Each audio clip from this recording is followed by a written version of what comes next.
All right, so Matt, how much does a pirate pay for his piercings? I don't know. A buccaneer. I like it. That's pretty good. That was a good one. I like that one myself.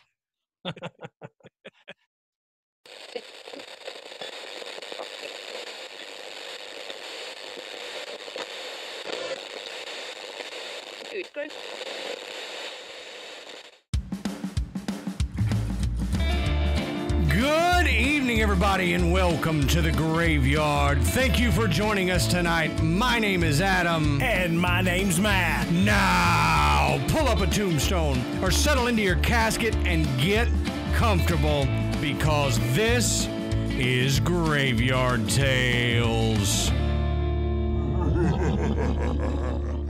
All right, everybody, here we are again. Matt, how you doing tonight, brother? Well, I'm pretty good, man. How about you? I'm doing good. For those of you watching the video, our $10 patrons, you can see that Matt has a new background. Check it out. Amanda, I posted this in the group that Amanda was helping me kind of remodel, and this is how far we've gotten. So I dig it, man. I like it. Yeah, I like it. She did a great job. She built my backdrop, essentially.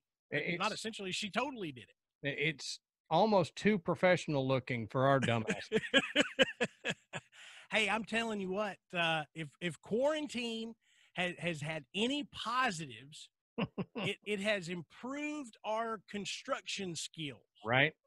I mean, Amanda has built a table. She has built a chair.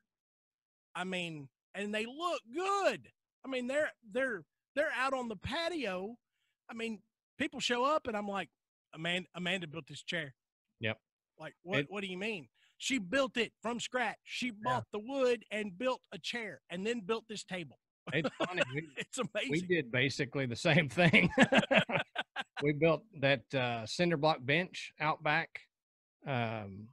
just cinder blocks that you basically glue together and then put 4x4s in and make a bench out of it. Oh, yeah. And then we built a table, but it's kind of a table hideaway because it hides our fire pit that we got out back. It sets over top of that so that we can, use it or hide it away. So, yeah, definitely the quarantine it's probably for a lot of people brought the home improvement tinkering to a whole new level. Some guys, they take their lady out, they buy them, a piece of jewelry, maybe they buy them a new outfit, or, they take them somewhere special. I bought Amanda a miter saw. There you go. And she was ecstatic. Hey, there you go. You buy. That's my kind of woman, y'all. Exactly. You buy for what they want. Not everybody wants a diamond ring. Some want home craft projects. That's right. That's right.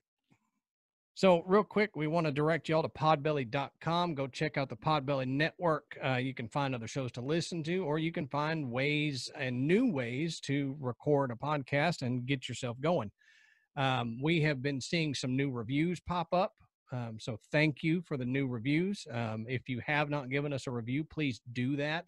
It helps bring us up in the charts. And we're in a couple different iTunes charts, and it helps bring us up to where people will see us more, and the better visibility brings more people into the graveyard. So that's what we're looking for. Yeah. And if you don't think it helps, just know this, that Graveyard Tales is in the top 10 in our category in certain other countries. Yes. And so that is amazing. It does help. And we couldn't do it without your reviews. That's exactly right. And, like I said, you can say, hey, we really like the show. You say, hey, these two clowns are ridiculous. You can, we've had a banana bread recipe. Yeah. Yep. Just the review and the rating works with the algorithm. Don't ask me to explain it. Did you see you guys taking the time to do it, it helps. Yeah. Did you see the one that was like, it was 5-star review, but then they said, good Lord, they've got faces for radio. I was like, you know what? That's fine. That's fine. You wrote something, that's fine. We've said that all along. So Exactly. So we wanted to real quick let you guys know that this episode's dropping at the very beginning of our anniversary month for the show. So we'll talk a little bit more about that in upcoming episodes, but we wanted to thank you guys for, helping us get to 3 years. Yeah. So it's crazy that we've been doing this for 3 years, but here we are. That's right. 3 years. Welcome to Rocktober. Oh wait, that was the other show. Yeah, that might cross some FCC boundaries or something like that. I know. We want to let you guys know we are considering on October 30th. It's a Friday, doing a live stream on Facebook. We don't know the exact time yet. We'll figure that out, and we'll say it in a different episode before then, and we'll post about it on Facebook. But if you can join, fantastic. We'll be reading out comments and questions and talking with y'all. It's going to be highly interactive if you can make it. It's on a Friday night, right before Halloween. Exactly. And if you can't make it to the live thing, it will be saved and you can go back and watch it later. So just remember, set your clocks or set a calendar. How do you set a calendar? Anyway, set your calendar for October 30th in the evening, and we'll let you know what time later. We've had several people ask already about our holiday episodes, our Christmas episodes, and if we're doing listener stories. We want to say absolutely we are. That's a Graveyard Tales tradition, and we wouldn't miss doing that. The only way we would miss doing that is if nobody sent in. Yeah. So that's the only way we would not do it. But if you have a story that you want us to read on this holiday episode, it'll be in December, but we need to go ahead and get started collecting stories now. Go ahead and email it to us at graveyardtalespodcast@gmail.com and write us your story. Tell us what it is and put in the subject holiday episode or Christmas episode or listener story episode, something like that, so that we can find it. We get a lot of emails a day, so it's good. I can search for it in that way. Yeah, and for those of you that are new to the show, and welcome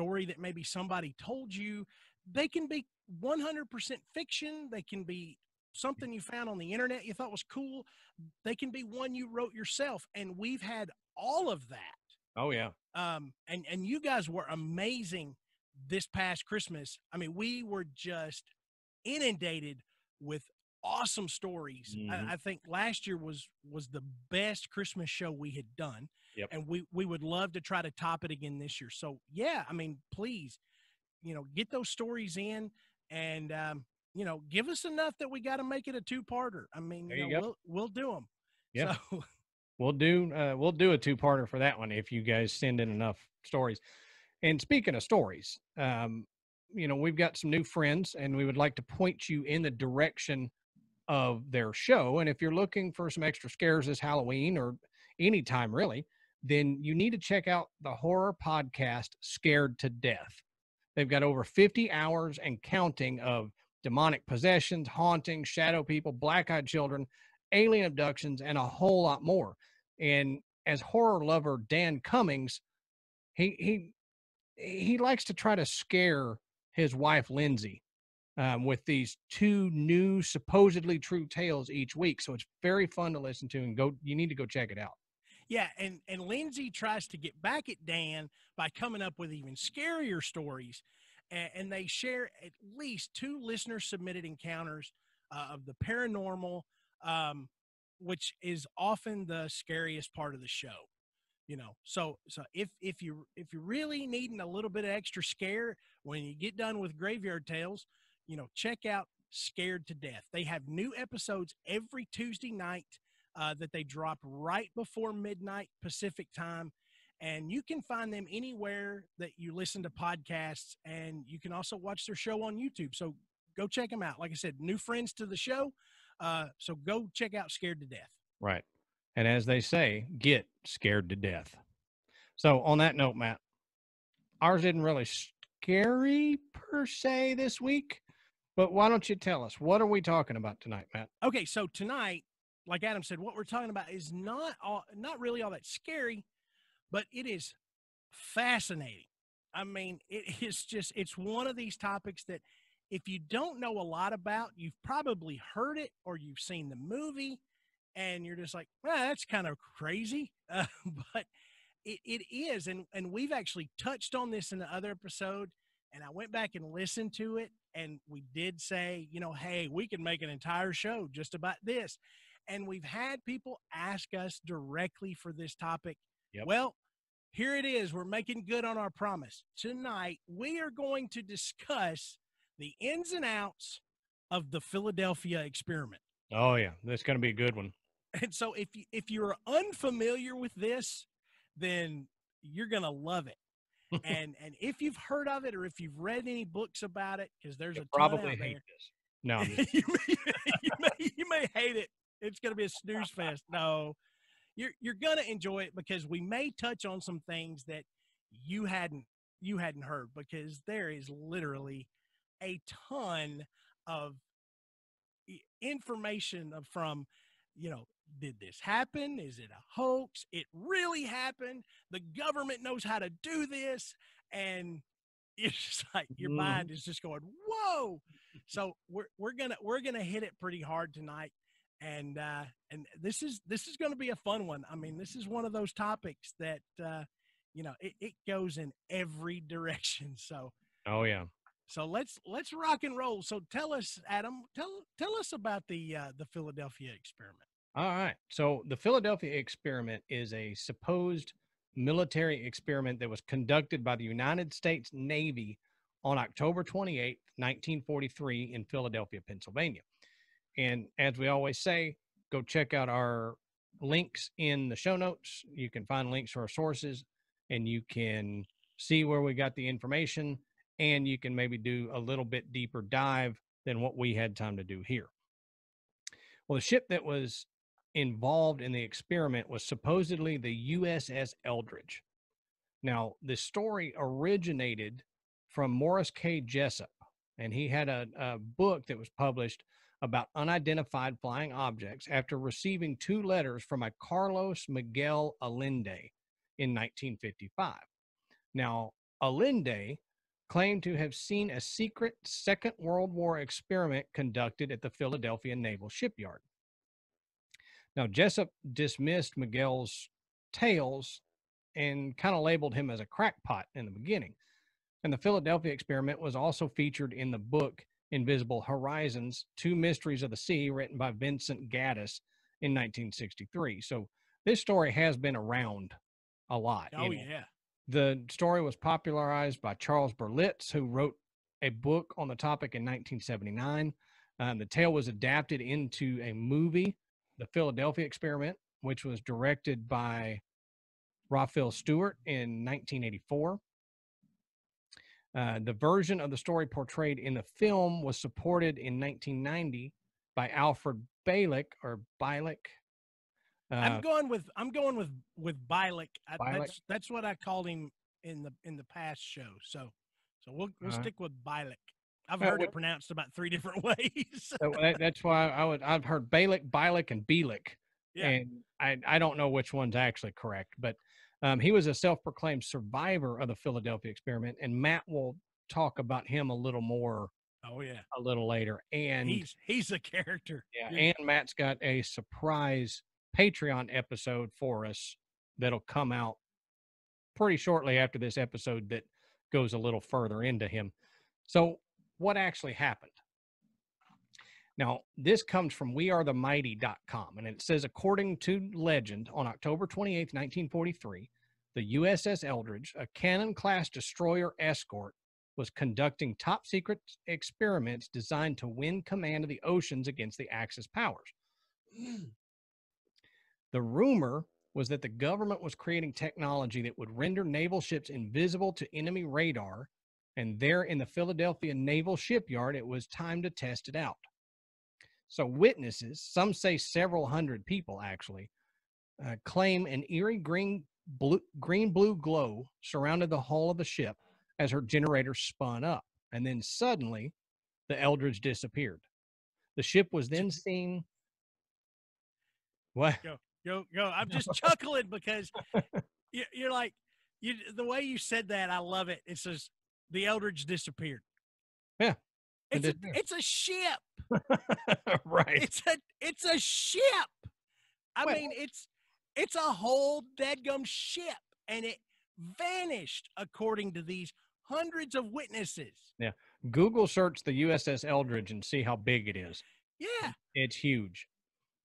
Well, the ship was then seen in Norfolk Naval Shipyard in Virginia before disappearing again and reappearing back in Philadelphia. So not only did it disappear, it transported. Yeah. Transported supposedly to Norfolk and then back to Philadelphia. Now, the legend states that classified military documents reported that the Eldridge crew were affected by the events in disturbing ways. Some, they say, went insane. Others developed mysterious illness, but others still were said to have been fused with the ship, still alive, but their limbs were sealed to the metal. So like your arm is stuck in a metal wall. Yeah, and it's crazy.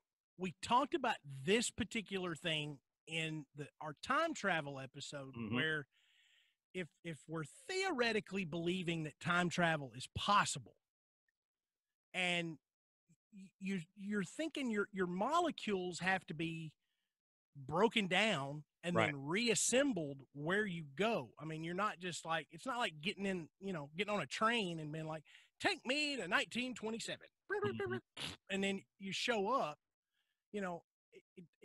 If you're going based on all of the different theories of how it may be possible, it pretty much breaks you apart and sticks you back together. So the idea is atomic level, like to your atoms, and then moves the atoms. So if you're with something or touching or holding something and it's putting you back together, then it might think that it's got molecules from all of you, but it might be something else. Yep. And so it just says, okay, and sticks you all back together. And then you show up and you've got, a blender for a hand or something. Right. And which would be kind of cool. You'd be like Margarita Man. In a way it'd be cool, but you couldn't scratch places that you would want to scratch with a blender hand. And I realized I realized I said that it moved the atoms, and I need to clarify for some people who will probably argue with me. The theory is not that it breaks you down to the molecular level and then moves those molecules and then reassembles them. The theory is that it breaks you down, but it understands the code to put you back together. And in the destination spot, it gathers all those molecules and puts them together in the same form that you were in the previous location. Right. So it doesn't actually move your molecules. It rebuilds you theoretically in the new place. So that's why, you theoretically could, be half in a wall and half out, because it's just kind of rebuilding you as it thought the best way it knows how. But then this is not in any of our notes, Matt, but I have to bring this up because we're talking about it. If you get teleported, okay, are you still you? because you get dispersed and then put back together over here with different molecules. Okay. Right. You come out same on the other side. You still think like Matt. You still look like Matt. Sorry, but you do. But are you still the same Matt? Or are you different because it's different molecules? And that's a conundrum that people have had for a while, is if we start teleporting and it works this way, are we still the same person that we were before we teleport? Yeah. Like remember the movie The Fly? Vaguely. You know, how Jeff Goldblum had this. I know the original was Vincent Price, but okay. But it does a good job in the modern version that came out sometime in the 80s, where he's got essentially these pods that he can get in and teleport from one to the other, and a fly gets in there with him. And of course, when it reassembles his molecules, it has all the fly's molecules too, and it just kind of says, "Yeah, okay, you're all the same thing." Right. There you go. So that's kind of what we're talking about with this, and what Adam's talking about. If you were somehow spliced with a fly, then you're not the same person. Right. You're half human and maybe, I don't know, 3/16 fly. Yeah. Like the Fly Bart episode of Treehouse of Horrors. Yeah. So I don't know what the other you would be, because I realized that 3/16 and half are not the same. They don't add up, but it worked. You get what I'm saying. This is a paranormal show, not a math show. If you want a math show, go listen to something by PBS. That's not us. So this article says that after that, perhaps that is why no U.S. ships currently have invisibility cloaks and teleportation devices. Or do they? Because I have a story later that might say differently, and I'm really excited to get to that. But for now, let's go on through this. I'm waiting with bated breath. Yes, it smells like worms and minnows. Yes, it's baited. It's better than stink bait, which it's true. I've woken up with that breath before. Yeah, right. Now, Carlos Allende wrote a detailed description of the event, along with claims that he was a witness aboard the SS Andrew Furuseth when the USS Eldridge arrived in Norfolk, Virginia. Now, he sent the description to the U.S. Navy's Office of Naval Research. In the 1950s, the unified field theory, which has never been proven, attempted to merge Einstein's general theory of relativity with electromagnetism. In fact, Allende claimed to have been taught by Einstein himself and could prove the unified field theory based on events he witnessed on October 28, 1943. So what is the unified field theory? Well, Albert Einstein coined the term unified field theory, which describes any attempt to unify the fundamental forces of physics between elementary particles into a single theoretical framework. Now, Einstein spent the latter part of his life searching for such a unified field theory, but was unsuccessful. Now, some specific theories that attempt to unify quantum physics with general relativity include quantum gravity, string theory, which we've touched on string theory. We've touched on it. Loop quantum gravity, the theory of everything, and supersymmetry. Now, unified field theory is highly theoretical, and to date, there is no absolute evidence that it is possible to unify gravity with the other forces. History has shown that other forces could be combined, and many physicists are willing to devote their lives, careers, and reputations to the attempt to show that gravity, too, can be expressed quantum mechanically. The consequences of such a discovery, of course, cannot be fully known until a viable theory is proven by experimental evidence. Now, that's a lot to take in. Yeah. So, Matt, can you dumb that down for all of us? Yeah, so let's make the whole unified field theory a wee bit simpler, and how it specifically would pertain to the Philadelphia experiment. Now, when we see an object, we're seeing it because light is bouncing off of it. So if you're in a dark room and you can't see a Lego in the floor, It's not because it's not there or it has been rendered invisible, because your barefoot stepping on it ensures that it's indeed there. Yep. It's because there's no light reflecting off of it.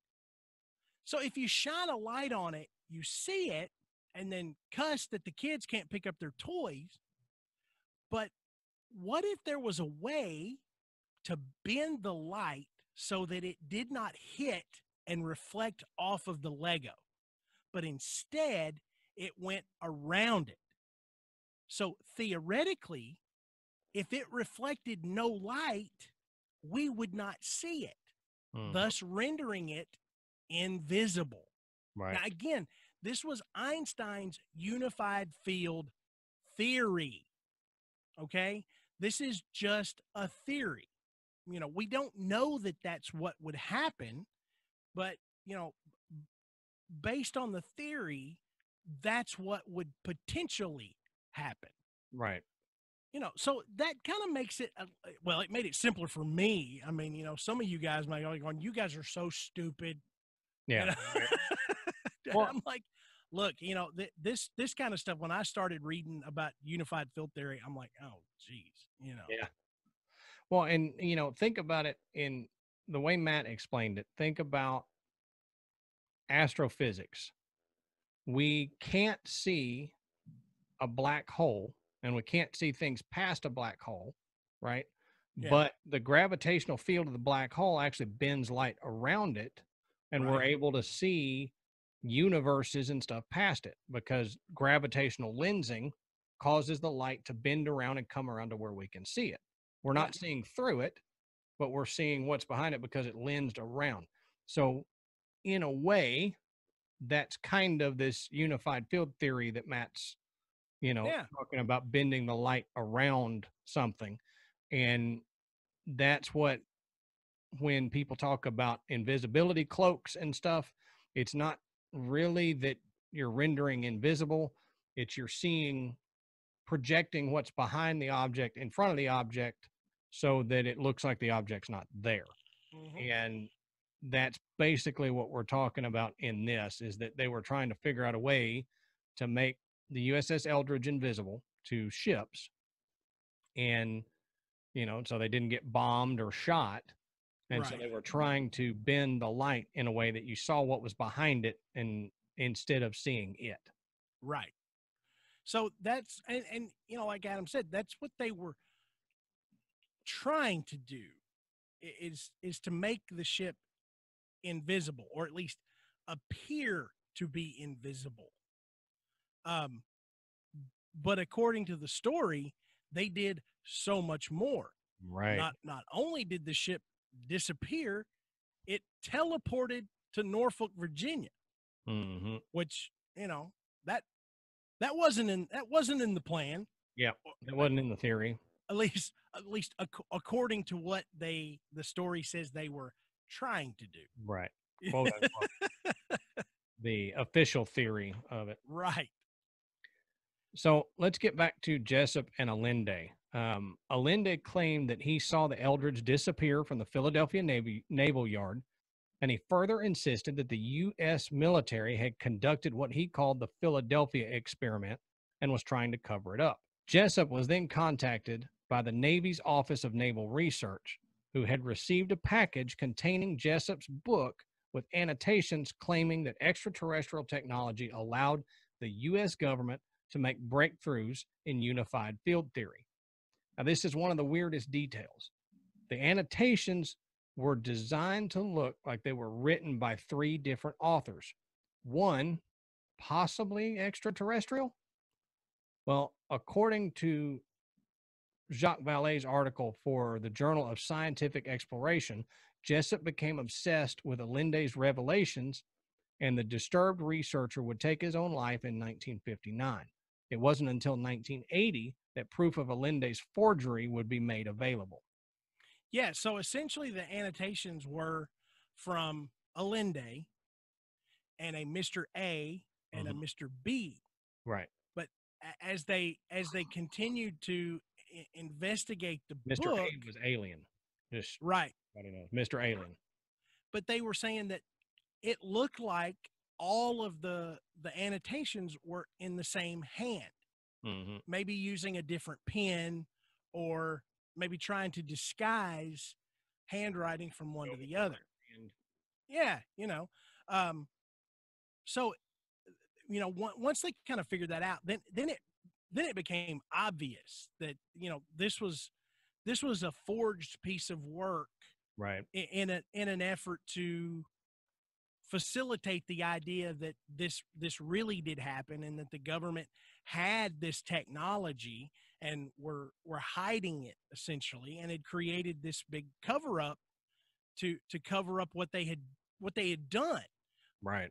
And in theory, that was so that the Soviet Union would not have access to this kind of technology or even know that it existed. So yeah, the government says, "Whoa, it worked. Oh crap, everybody saw it." Yeah. Or too many people saw it. How do we fix this? Yeah, and now we've got these people that are fused to the whole. What the hell are we going to do? So we're going to have to deny that we had any involvement with this whatsoever. That this is 100% did not happen.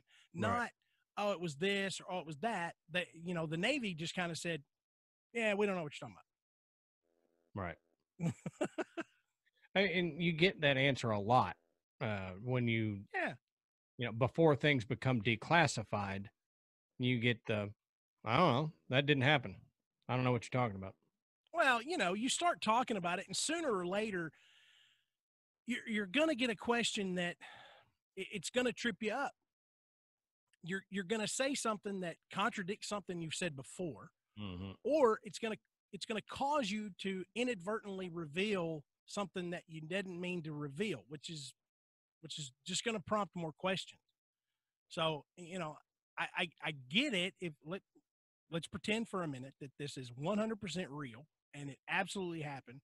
I understand the Navy's perspective of, yeah, we just can't tell everybody that we did this. Sure.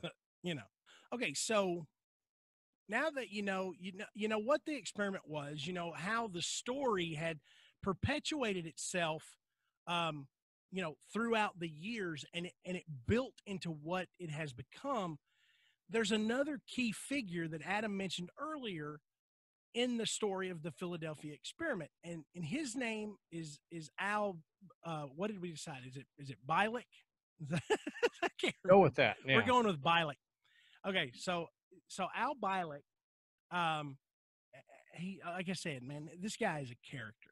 Okay, in 1988, Bialik watched the movie The Philadelphia Experiment with his family. Now, the movie was promoted as being based on a true story, but nobody really believed that it happened other than Al. Now, the film had an effect on him that ultimately changed his life. Now, months after watching the movie, he still couldn't shake this idea and of this happening and the unsettled feeling that he had. Now, Bialik says as soon as the movie ended, he started to experience these intense, strange flashbacks. Now, Bialik would eventually seek the help of therapists to deal with the flashbacks and began to uncover repressed memory. Now, he also enlisted the help of some psychics, which, that may or may not help his case. But in 1990, 2 years after he saw the movie, he began to tell this bizarre story, beginning with the fact that he wasn't even really Al Bialik, that he was actually Edward Cameron and was born in 1916. So Bialik, Edward Cameron at the time, was reportedly on board the Eldridge with his brother, Cameron's brother, when the experiment took place. Now, as the green glow began to engulf the ship, the frightened Bialik and his brother jumped overboard. Now, here's where it really gets weird. Now, Bialik explains that as they fell, they expected to meet the water and possibly their death, but instead, they just kept falling. eventually, he explains, they woke up in a hospital bed next to one another in separate beds. The way I wrote that out, I was like, yeah, wait a minute. Yeah. If in my head they're laying in the same bed, no, They were spooning. they were in separate beds, but they were next to one another. And they had both suffered radiation burns all over their bodies. Now, Al learned that he was no longer in the year 1943 and that he had traveled through time to the year 2137. But he said they were in pretty bad shape, and he said they were in hospitals for about a month. And he says that's when he began asking questions. And he says the answers that he got were not very comforting. He said things were much different. Almost all of the West Coast and the Southeast were underwater, and the United States was unrecognizable. He said Atlanta was next to the coastline, and Florida was completely gone. But after only 6 weeks in the year 2137, Al would inexplicably travel again. And he can't recall how, but he just knows that he did. But this time, he went to the year 2749. Ooh. Now, that's a big that's a huge jump. I mean, we're talking about, 600 years from where he was, which was already a couple hundred years from where he had been. Now, Bialik said he learned that there were two massive wars, one between Russia and China, and the other between the U.S. and Europe. And these wars had wiped out entire cities across the globe, shrinking the world population from 7.7 billion to a mere 300 million. Now, Al would learn of many other changes, which I detail in our episode on time travel. So if you want to hear more about what Al Bialik experienced in 2137 and in 2749, go and listen to our time travel episode. Right. Okay. It's really fascinating, all the things and the changes that Bialik explains that had taken place, not just in the United States, but all over the world. Changes in government, it's currency. Wild. Yeah, it is bizarre. And we dig pretty deep into it on that episode. But Al's story doesn't necessarily stop with that. There's even more that gets, even more bizarre, if you can imagine. And we're going to talk about that on a special Patreon that, as Adam said at the beginning of the show, is going to drop after this show, so that if you dig this, you can go and listen to even more of Bialik's story. And he covers kind of how this began. I mean, we're talking about things like, Nikola Tesla's involvement, Project Montauk, all this you've probably heard of. I know you've heard of Tesla, and you've probably heard of Montauk because of its relationship to the story in the show Stranger Things. Yeah, and Project Montauk is wild. Yeah. So if you want to hear more, it's essentially, a whole nother tangent that we couldn't include in this show.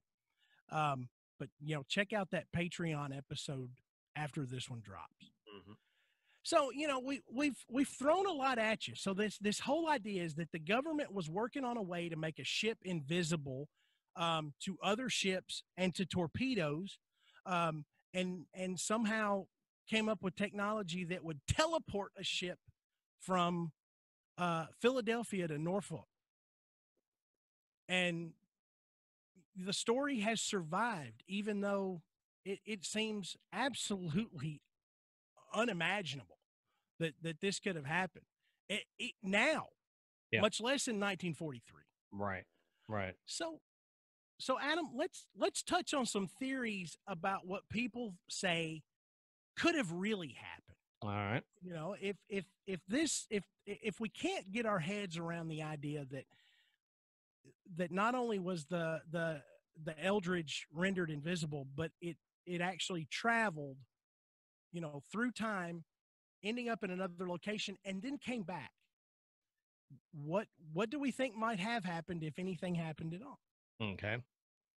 So, according to Edward Dudgeon, who served in the Navy aboard the USS Engstrom, which was actually dry docked in the Philadelphia Naval Yard while the Eldridge was, according to Dudgeon, both ships did indeed have classified devices on board. Now, he says they were not invisibility cloaks or teleportation devices. That's a bummer. Yeah, but instead, they were designed to scramble the magnetic signatures of the ships using a degaussing technique, which provided protection from the magnetic torpedoes that were aboard U-boats.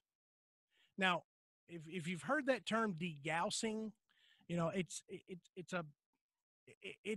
a way to produce a magnetic field that if you're into computers and stuff, you can use like a large degaussing magnet to completely wipe a hard drive to where they're like zoop, and it's gone. Yeah. Because it's really hard to even physically destroy a hard drive and not leave data behind. Sure. So some of these large degaussing devices, are used for, absolutely destroying, computerized documents or classified information. Once it's done, or you can't keep it on this because it's too risky. It's easily hacked or something like that. But in this case, they were trying to figure out a way to protect it from these magnetic torpedoes. So the ship was wrapped in large cables and zapped with high voltage charges. So a degaussed ship wouldn't be invisible to radar or to the naked eye, but it would be undetectable by magnetic torpedoes. Right. So the Philadelphia Inquirer, which whenever I see Inquirer, I always like, Yeah, right. But the Philadelphia Inquirer reported in 1999 on a reunion of sailors who served on the I just belched right in the microphone. But it reported in 1999 on a reunion of sailors who served on the USS Eldridge, with the reunion taking place in Atlantic City. The sailors said the ship never docked in Philadelphia at all, that it actually was in Brooklyn on the supposed date of the disappearance. And the ship's log confirmed this. Further, the captain said no experiments were ever conducted aboard the Eldridge. Now, conspiracy theories dismiss this by simply saying that it's too easy to doctor a logbook of any kind. Sure. Which is something we learned in the movie A Few Good Men. You could doctor a logbook, Yeah. I mean, logbook is someone writing it down. It's not like a GPS tracker or anything. Yeah. Just someone writing down after the fact what happened. So, looking at this theory, Adam, we've got two conflicting things here. We've got naval officers saying that, look, we were working on this top secret stuff, but it wasn't, some teleportation device. It wasn't an invisibility cloak. It was simply a way to make the ship, quote unquote, invisible to torpedoes. Right.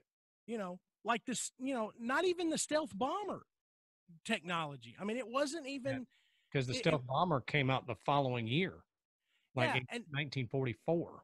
Right. And it was, but it wasn't even undetectable to radar. They could see it on radar.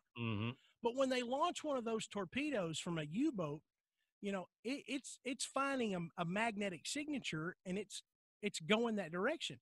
If they could somehow cloak the magnetic signature, then it would be invisible to the torpedo. Right. But somebody standing on another ship is going to look and go, "Hey, look, there's a ship." Yeah. Right. It's not invisible.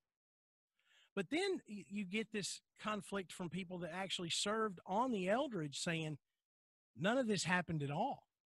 I mean, it's a 100% fabrication, from the idea that they were doing these experiments on the ship to the fact that it was in Philadelphia.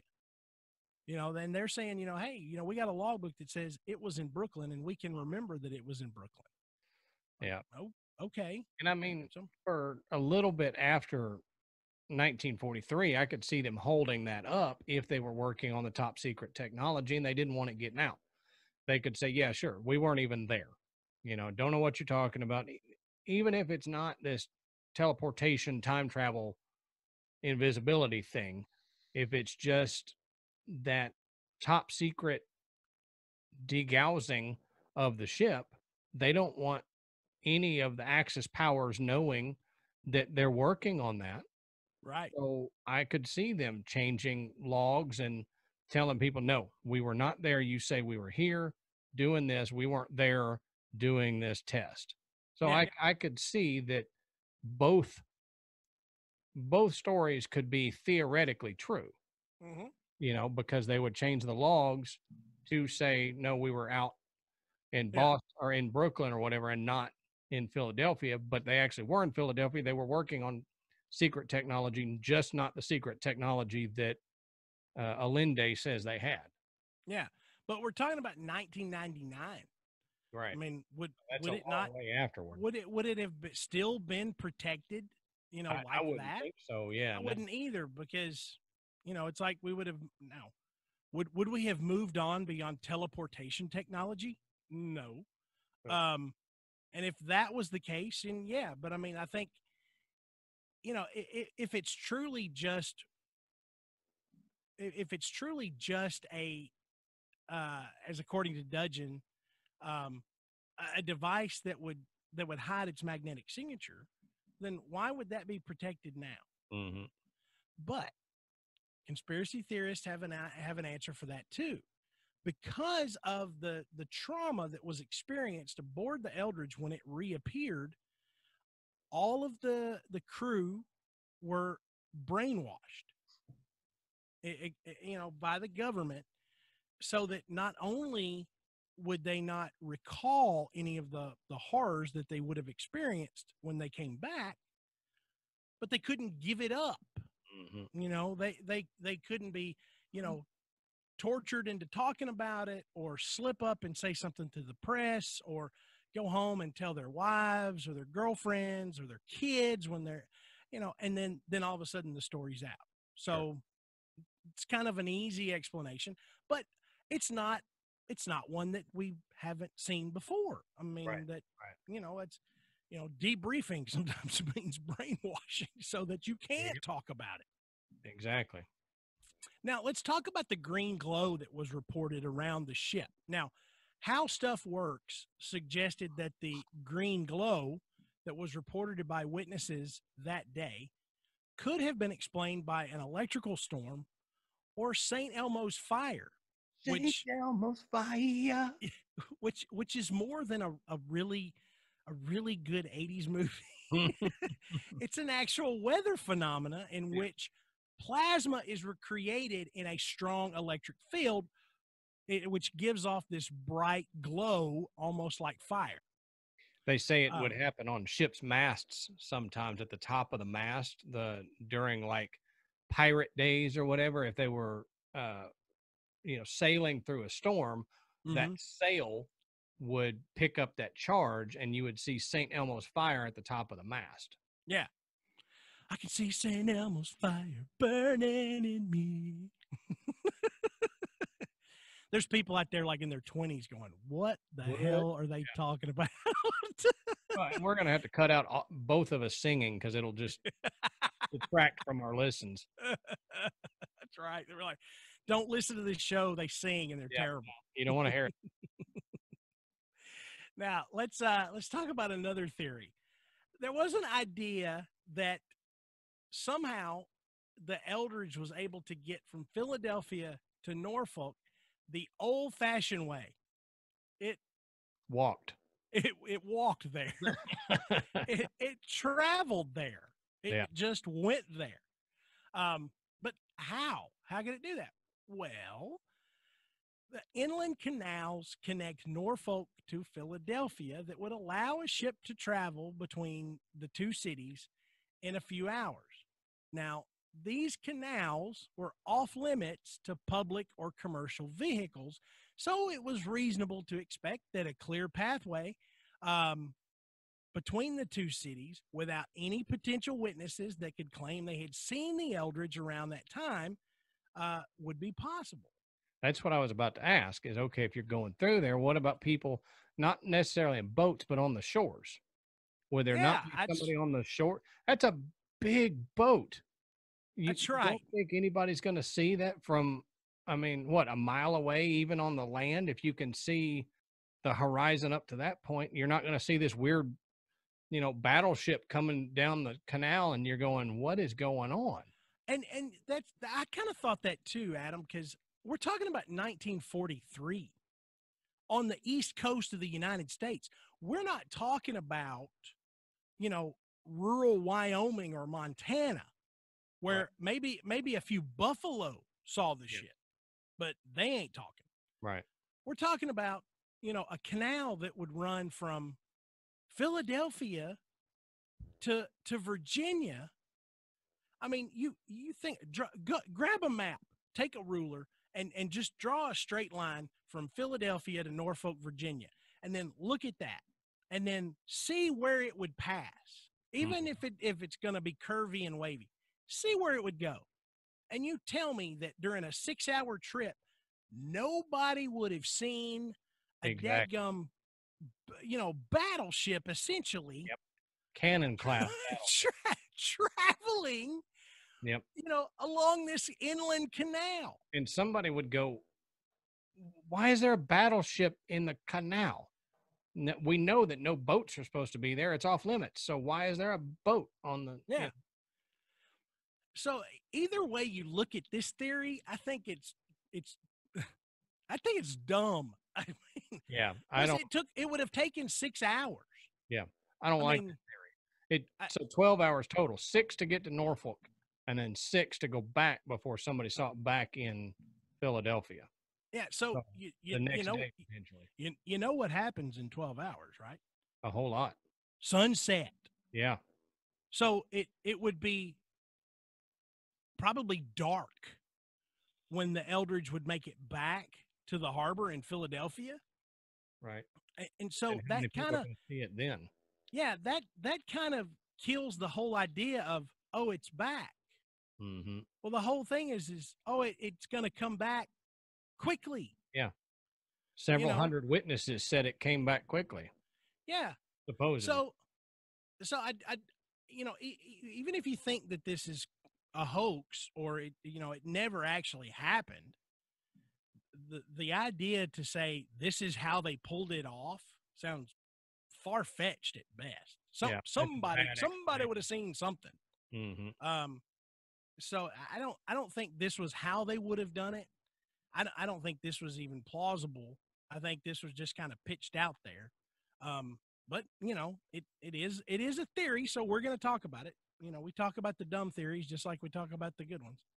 But it just to me didn't seem like that was going to be a way that it was going to work. Yeah. So, the other big theory hanging over this is that it's just a hoax, and that the book that that was sent and annotated to Jessup by Carlos Allende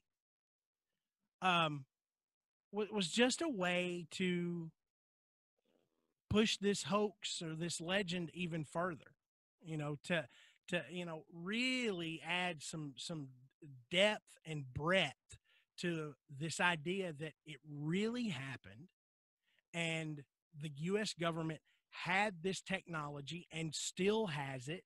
Mm-hmm.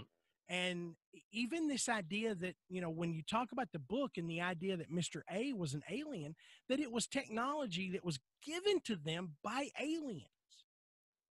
Right. So not only are we talking about the idea that they were able to complete this unified field theory, and that not only did it make the ship invisible, but it teleported it through time from one location to another, but that all of that technology was made available to us by aliens. So, I mean, it really gets far-fetched. Yeah, But this was back even before the Roswell crash. So, right. A lot of people say our technology took off after the Roswell crash because we back engineered from whatever downed ship there was in Roswell.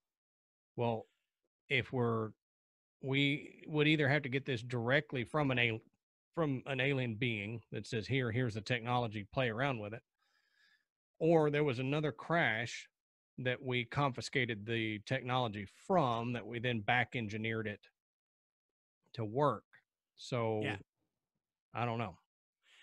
And understand, you've figured out now why Adam and I wanted to talk about this is because it is so fascinating, you know. But the reason it's fascinating is not because we might believe that it actually happened. It's not because that we think that the government has some kind of special technology that they're hiding. Um, for me, it's the idea that hoax, legend,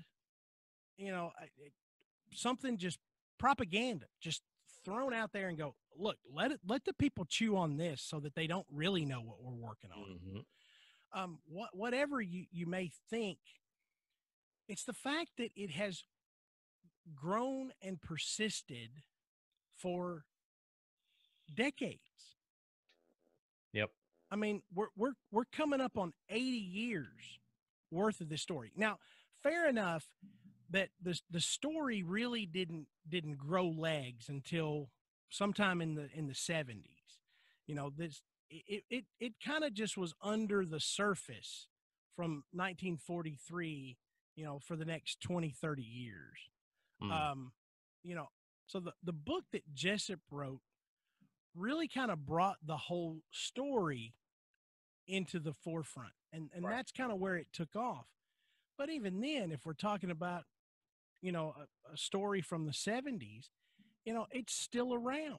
I mean, you can find numerous books talking about the Philadelphia experiment. Some are, you know, some are like, look, this really happened, y'all, and there's people that are teleporting all over the globe and we just don't know it. And you can use this idea to explain a lot of weird things that have happened in the world. Um, and then there's books that are just that look at it very lighthearted. There's fictionalized stories of it, where they take the idea of it and they go even further. And then there's ones that are just like, hey, like Adam and I, this is an amazing story and it needs to be told. And we're gonna find a little bit more information that would point you in the direction of, yeah, this was a hoax. Maybe it was something else, and this was the story they used to cover up what they were really doing. You know, it's just an incredibly fascinating story. And as we said, the characters that came out of it, whether we're talking about, the book by Jessup, this Carlos Allende, uh, and especially Al Bielek, um, they are just amazing personalities. And I direct you in the time travel episode to a YouTube video of Al Bielek just sitting at a desk talking to a camera for like 2 hours, Mm-hmm. telling this story. And it's just, you can look at his face and you're like, he's not making this stuff up. Right. He really believes it. He believes it 100%. Yep. And it's just amazing to me, man. Oh, I know. It's crazy. Now, you want to know something that could be even crazier, Matt? I What's told you, that? I told you at the beginning that I've got a story that might knock your socks off. All So right. now, first of all, I have to say there is no way that I'm able to validate that this story is true. But you can go to John Kettler's website to see it and to see a lot of other stories like it. John Kettler is a researcher, and he documents a lot of interesting articles and stuff like that. Find his article or find his link to his website in our show notes. But if this story is true, then it proves that we are using the technology and the knowledge that we learned from the Philadelphia experiment today. So this happened in the 80s.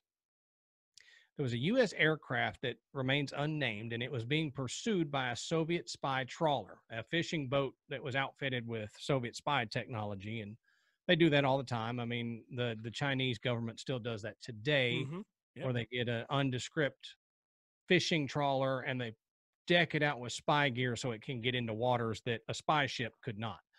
Well, this aircraft carrier could not shake the boat after days and days of it following them. Now, the captain of the carrier thought eventually it'll need to refuel and turn back, but it never did. And that was weird because the carrier itself is nuclear powered, so it can go on indefinitely, but the fishing trawler is gasoline powered, so it would have to refuel. Yeah. But after days, it never turned around and kept following them. Well, the captain of the carrier decided that he had to initiate a secret technology that was aboard the carrier in order to lose the spy boat. So the captain looks down at the helm, he flips a switch, hits a button right below it, and poof, the carrier vanished in an instant. It reappeared hundreds of miles away. Now, the Soviets went into a panic. They were looking for the carrier everywhere. They turned on every bit of tracking gear that they had, and they eventually did find the carrier, but they couldn't get caught back up to it because it was so far away. Now, the carrier had become invisible and then teleported. That sound like the Eldridge? Yeah, absolutely. Now, the captain apparently got his butt chewed out for activating the tech because no one wanted to let the Soviets know we had this technology yet. But okay, if this happened in the 80s, that's 40 years after the Eldridge's time. So that would be 40 years of being able to develop the tech more and get it to where you're not fused into the ship when you get back to visible. But according to this story, that happened. Now, like I said, I can't verify this at all, but that it's an amazing story. And I wouldn't have been able to do this episode without saying that. I had to tell that story because if it's true, then the Philadelphia experiment is true. Right. But we can't verify it, so I don't know. Yeah, and we don't know. No, and I don't think we ever will. It's fun to imagine that it's possible. Mm-hmm. And man, you can look, and science has tried for so long to figure out could anything even remotely like this be possible? Right. And the funny thing is theoretically, science says that in some capacity it could be. Yeah. We just haven't figured it out yet. We just hadn't figured it out yet. Quote unquote. Yeah, I mean, the idea of that a small inanimate object, could maybe teleport a few feet. Mm-hmm. That's kind of what science says. Look, okay, potentially, yeah. I mean, this could happen. The molecule. We know how things are constructed. This red rubber ball is made up of molecules, and if those molecules are somehow separated and then reconstructed 10 feet away, then yeah, this ball has teleported and in essence has traveled through time. If that process took less time than it would if the ball was just simply pushed or thrown. Yeah. So, the idea is there that maybe it's possible, but they they can't say 100%. Yeah, we could do this if, Right. we could do all these other things. But the idea that an entire aircraft carrier full of humans could do it at the touch of a button, Mm-hmm. To escape. Just I look at this picture, at this story, and I think, okay, if we had this technology, why the hell aren't we using it a lot? you know, Right. Right. And two, what the hell was that fishing trawler made of that it never had to refuel? Yeah, What exactly. kind of technology does the Soviets have? They got nuclear powered fishing boats. Yeah, right. No joke. That was the other thing I thought too, was how is this thing not like, do they have extra stores of gas or what? Some technology that we don't understand, turning seawater into gasoline or something, Yeah, you pan out into one of those big scenes, like it shows what's actually underneath the Mm-hmm. visible part of an iceberg, and you pull out and they've got like a shell station floating underneath them or something. Got a submarine that keeps coming below and refueling them. Yeah, yeah. I Uh, mean, but it's a fantastic story. I love it. yeah. I love it. And You you were know that. talking about like jumping an apple or something, down a table a few feet.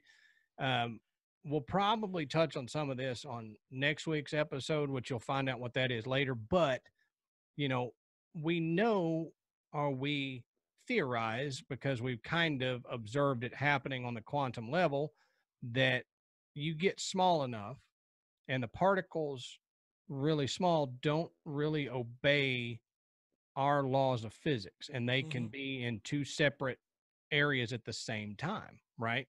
So Hmm. you can have an atom here and an atom here, and it's the same one, but it's there both times, right? Like all the Yeah, time. And because it quantumly it doesn't work with our laws of physics. So they theorize that if that can happen on that scale, how do we pull that up into a larger scale to where we can teleport and move particles from one point to another point? So that's why they say it's theoretically possible. And we may touch on that next episode a little bit more in detail whenever you find out what it is. But, you know, do you guys think the Philadelphia experiment actually happened? Do you think, or if it happened, how do you think it happened? Do you think it happened with the actual teleportation and people being fused? Do you think, yeah, there was a tech that was being developed, but it didn't teleport them at all?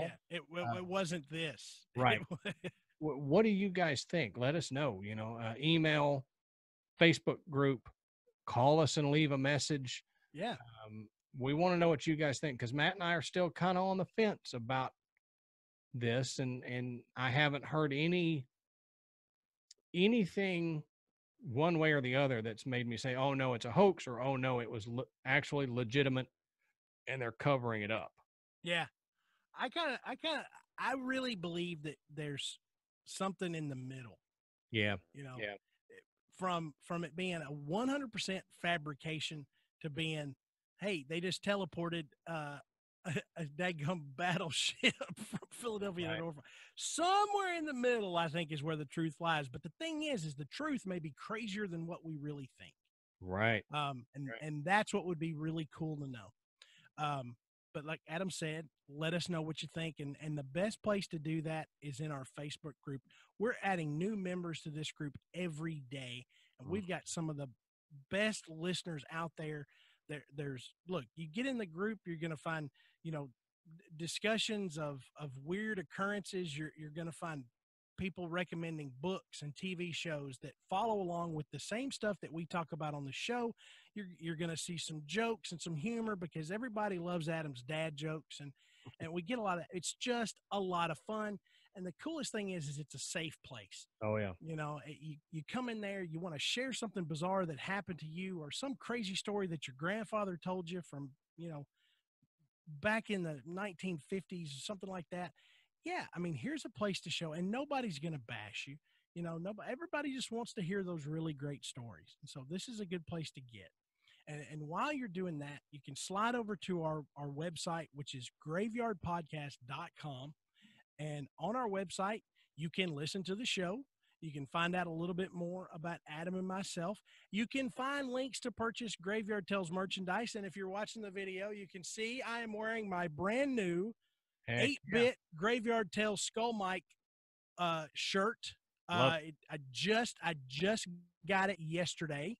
So really, really, really cool. But you can get all the other logos. You can get the pulp horror poster that you can see behind me. You can get our original Skull Mike logo, and you can get just the traditional Graveyard Tales written in the bloody script. Mm-hmm. And you can get it on shirts and mugs and baby onesies and tapestries and posters Pillows. and stickers. Yeah, pillows. Get you a throw pillow. I think they have iPhone case or something on there too, right? Yeah, you get an iPhone case with it. But you can also become a patron, and we really do appreciate everyone that has donated to the show. And so Adam and I are working hard to give back to you guys. Mm-hmm. But the videos are now available for some of the upper tier Patreon members. You can see all of our flubs and mistakes as we record the show. You can see videos of the Patreon episodes that we do. But you can always get the audio for our Patreon shows. And for this show in particular, we've got a little bit more information about this character Al Bialik in a Patreon episode that's going to be dropping shortly after this one does. So, if you've been thinking about it and haven't pulled the trigger, now's a good time. Right. But like we talked about earlier, please go and rate and review us on iTunes. It helps bring us up the chart, and it brings more people into the graveyard. So that's all I got, brother. Yeah, me too. All right. So until next time, we'll save you a seat in the graveyard. See you soon.